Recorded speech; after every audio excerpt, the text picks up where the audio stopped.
नमो भगवते वासुदेवाय।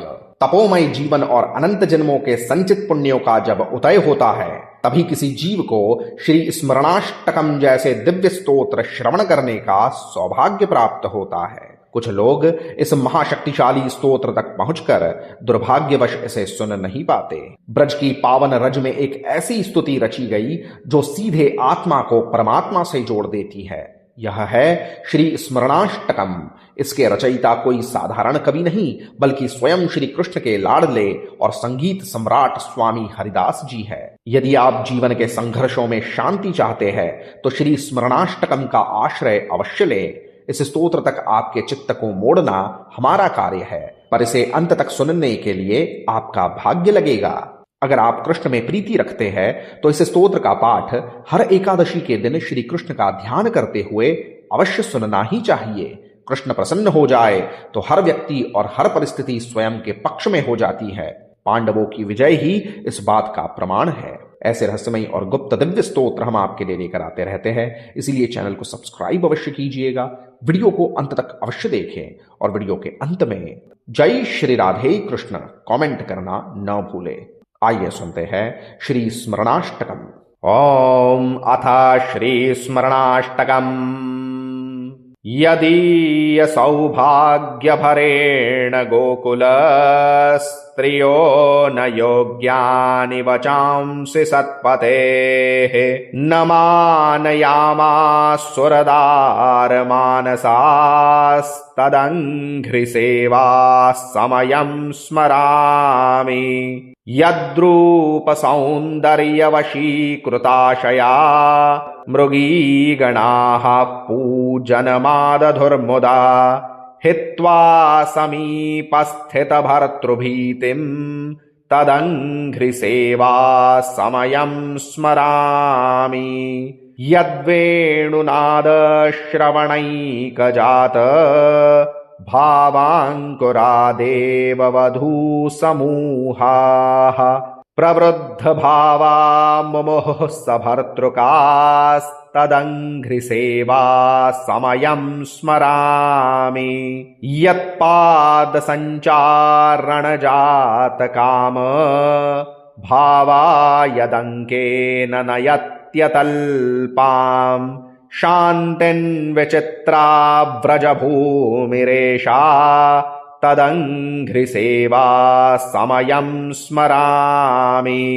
यद्बाललीलाकृतचौर्यजात सन्तोषभावा व्रजगोपवध्वः उपालभन्ते समयं यमर्भकम् तदङ्घ्रिसेवा समयं स्मरामि। यं गोपनारी गणदर्शनीय लीलं मुदा गोसुतपुच्छकर्षुकम् प्रेक्षन्त्य एवोज्झितगैः कृत्याः तदङ्घ्रिसेवा समयं स्मरामि।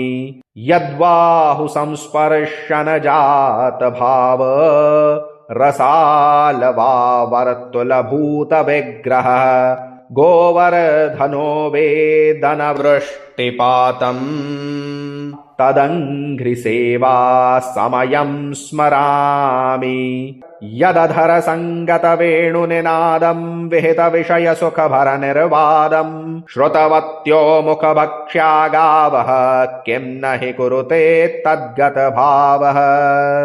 यदीय सौभाग्यभरेण गोकुल स्त्रियो न योग्यानि वचांसि सत्पतेः न मानयामासुरदार मानसास्तदङ्घ्रिसेवा समयं स्मरामि।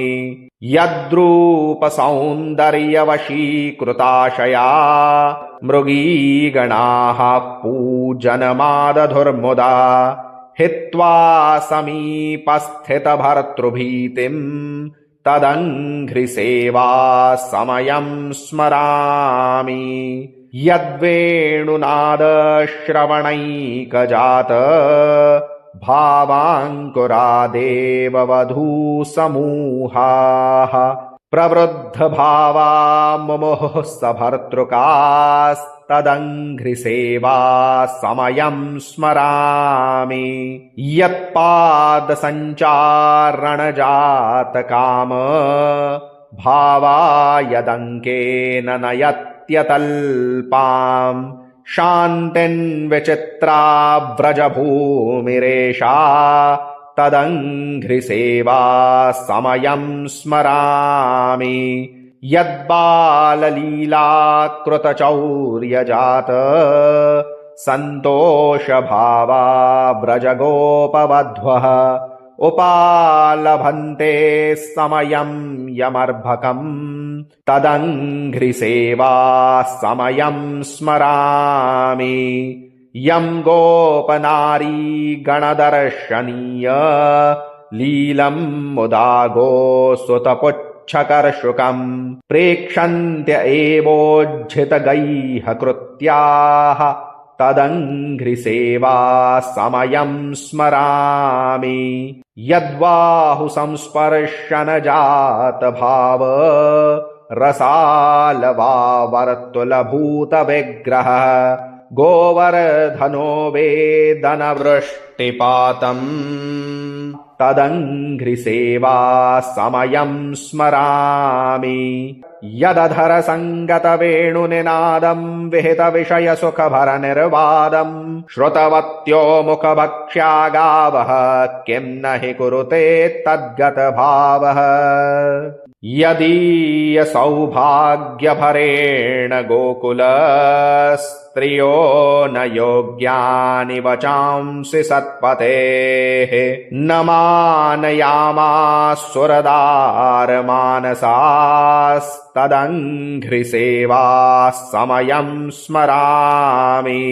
यद्रूपसौन्दर्यवशीकृताशया मृगीगणाः पूजनमादधुर्मुदा हित्वा समीपस्थितभर्तृभीतिम् तदङ्घ्रिसेवा समयं स्मरामि। यद्वेणुनादश्रवणैकजात भावाङ्कुरादेव वधूसमूहाः प्रवृद्धभावा मुमुहुः सभर्तृकास्तदङ्घ्रिसेवा समयं स्मरामि।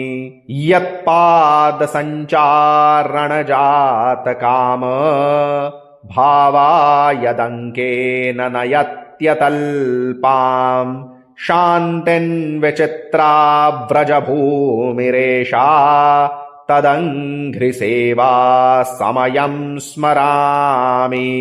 यद्बाललीलाकृतचौर्यजात सन्तोषभावा व्रजगोपवध्वः उपालभन्ते समयं यमर्भकम् तदङ्घ्रिसेवा समयं स्मरामि। यं गोपनारी गणदर्शनीय लीलं मुदागो सुतपुच्छकर्षुकम् प्रेक्षन्त्य एवोज्झितगैः कृत्याः तदङ्घ्रिसेवा समयं स्मरामि। यद्बाहुसंस्पर्शनजातभाव रसालवावर्तुलभूतविग्रहः गोवर्धनो वेदनवृष्टिपातम् तदङ्घ्रिसेवा समयं स्मरामि। यदधरसङ्गतवेणुनिनादम् विहितविषयसुखभरनिर्वादम् श्रुतवत्यो मुखभक्ष्या गावः किं न हि कुरुते तद्गतभावः। ॐ श्री हरिदासोदितं स्मरणाष्टकम्।